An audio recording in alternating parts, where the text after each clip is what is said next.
جمعۃ المبارکہ ہے، اور اس مبارک دن میں ہم سب نماز جمعہ کی ادائیگی کے لیے حاضر ہیں۔ اللہ تبارک و تعالی ہم سب سے راضی ہو، ہم سب کی مغفرت فرمائے اور ہم سب کو پروانہ نجات عطا فرمائے۔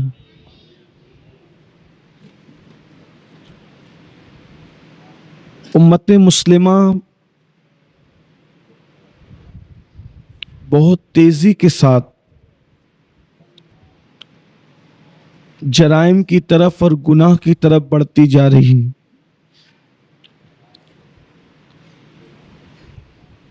اگر آج سے پہلے ہم قوموں کا جائزہ لیں تو دوسری قوموں میں اور مسلمانوں میں آپ کو بہت فرق نظر آئے۔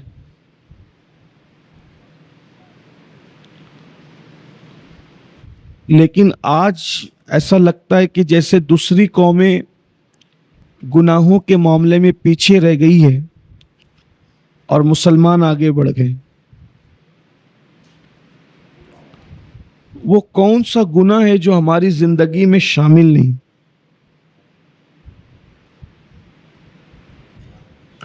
حالانکہ دوسری قوموں کے پاس مرنے کے بعد اٹھنے کا کوئی تصور نہیں ہے، اور ہمارے یہاں یہ عقیدہ بنیادی ہے، بہت یہ فرض ہے یہ عقیدہ رکھنا کہ مرنے کے بعد ہمیں اٹھایا جائے، اور صرف اٹھایا نہیں جائے گا بلکہ ہم سے حساب بھی لیا جائے۔ خوف اٹھ گیا دنیا سے، اللہ کا خوف، اس لیے کہ انسان کو گناہ سے روکنے کے لیے جو سب سے بنیادی چیز ہے وہ خوف خدا ہے، اللہ کا خوف ہے کہ اللہ دیکھ رہا ہے، جو خشیت ربانی کہ ہم اللہ کو منہ کیا دکھائیں گے، اللہ کی بارگاہ میں کیسے حاضر ہوں گے، اور اللہ بے نیاز ہے۔ اگر وہ ساری دنیا کے انسانوں کو بھی جہنم میں ڈال دے تو اس کی شان میں کوئی فرق نہیں پڑتا، کوئی اس سے پوچھنے والا نہیں۔ اور کبھی کبھی وہ انسان کے ایک گناہ پر اس کی پکڑ کر سکتا ہے۔ ایک گناہ پہ بھی انسان پوری زندگی نیک اعمال کرے، صرف ایک گناہ پر اللہ پکڑ کر لے کہ تو نے یہ کیوں کیا تھا۔ اور ہے ایسا، بہت بڑے بڑے ولیوں کو اللہ تبارک و تعالیٰ نے ان کی پکڑ کی۔ ولیوں کی بات، ولی تو پھر بھی ولی ہے، اللہ تبارک و تعالیٰ نے نبیوں، انبیاء کرام، بہت سارے انبیاء ایسے جن سے کچھ لغزش پیغمبرانہ ہو گئی تو اللہ تبارک و تعالیٰ نے ان کے ساتھ بھی شان بے نیازی کا معاملہ کیا۔ بار بار ہم سنتے ہیں لیکن کبھی اس پہ توجہ نہیں کرتے کہ اللہ رب العزت نے جنت میں حضرت آدم سے کہا تھا کہ اس درخت کے قریب مت جانا، اور وہ شجر ممنوع جسے منع کیا تھا اللہ نے، وہ حضرت آدم نے کھا لیا۔ ایک شجر ممنوع کھایا، معصوم تھے۔ معصوم اس کو کہتے ہیں جس سے گناہ ہو ہی نہیں سکتا۔ وہ گناہ نہیں تھا کیونکہ جانے کے لیے منع کیا گیا تھا، کھانے کے لیے منع نہیں کیا گیا۔ آپ گئے نہیں مگر کھا لیا، حالانکہ جو روکا گیا تھا جانے سے تو اس میں کھانا ہی ممنوع تھا، لیکن بہرحال معصوم تھے۔ اس لغزش پیغمبرانہ پر ایسا نہیں ہوا کہ چلے ٹھیک ہے آپ نے اب کھا لیا آئندہ مت کھانا۔ غور کریں، اس میں ہمارے لیے کیا عبرت؟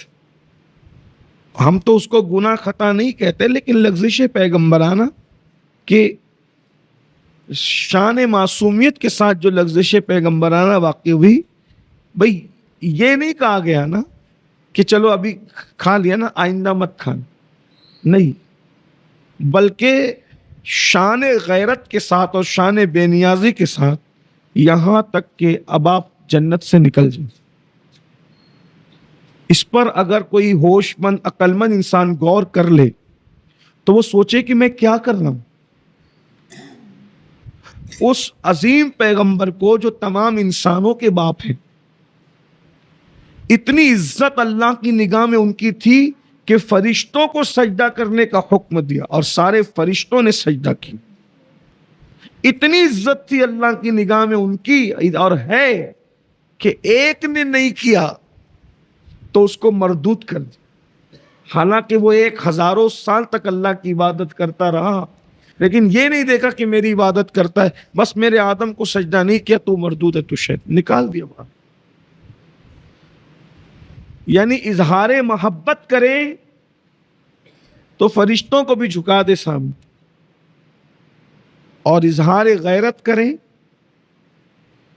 غیرت کا اظہار کریں تو پھر کہے کہ آپ نکل جائیں، اور ایسے نہیں نکلے جنت سے۔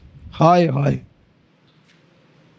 کیا ہوا ہے مسلمان؟ پہلے ہی دن ہمارے بابا آدم علیہ السلام کے ساتھ کیا شان بے نیازی ہے، ایسے نہیں نکلے۔ نکلنا تو ہے جنت سے، آپ کو جانا تو ہے، لیکن کپڑے بھی آپ کے واپس لے لیں گے۔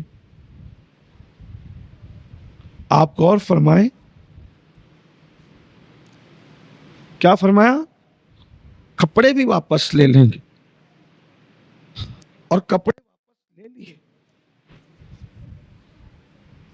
جنت کا لباس اتار لیا۔ حضرت آدم علیہ السلام کو حیا ہوئی کہ میرے کپڑے واپس لے لیے گئے، تو ظاہر سی بات ہے جسم سے جب کپڑے نکل گئے تو آپ نے اپنے وجود کے سطر کو جنت کے پتوں سے ڈھک لیا، بس اتنا۔ میرے بھائیوں، کچھ تو غور کرو، یہ معصوم لوگ ہیں۔ کپڑے واپس لیے گئے، جنت سے باہر زمین پہ اتار دیا گیا، اور 200 سال تک حضرت آدم علیہ السلام اس لغزش پیغمبرانہ پر روتے رہے۔ 200 سال۔ مجھے صرف یہ بتا دے کوئی، ہم ہزاروں گناہ کرتے ہیں، کبھی 1 منٹ بھی اللہ کے لیے روئے؟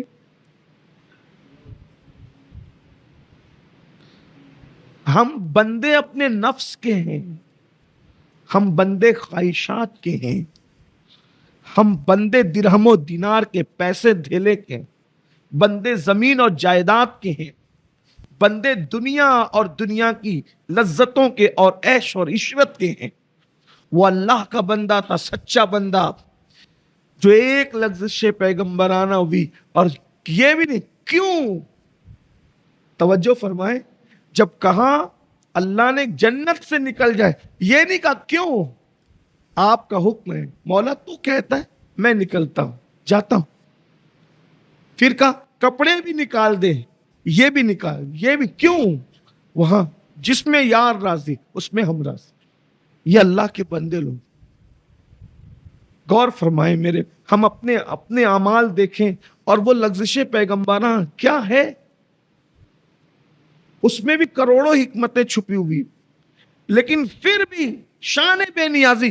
یہ حضرت آدم پر عتاب نہیں تھا، یہ ہماری عبرت کا سامان تھا کہ دیکھ لو نبیوں کے ساتھ یہ شان بے نیازی، تم کون ہو؟ 200 سال تک روتے ہیں، حتیٰ کہ مفسرین نے یہاں تک لکھا کہ روتے روتے جہاں آنسو گرتے تھے زمین پہ کیچڑ ہو جاتا تھا، لیکن کوئی جواب اللہ نے نہیں دی۔ 200 سال، اور 200 سال کے بعد پھر وہ آپ جانتے ہیں کہ جب محبوب پاک صلی اللہ علیہ وآلہ وسلم کا وسیلہ پیش کیا تو اللہ تبارک و تعالیٰ نے پھر ان کی توبہ کو قبول فرمایا۔ اب اس کو سامنے رکھ کر ہم اپنی زندگی کا جائزہ لیں۔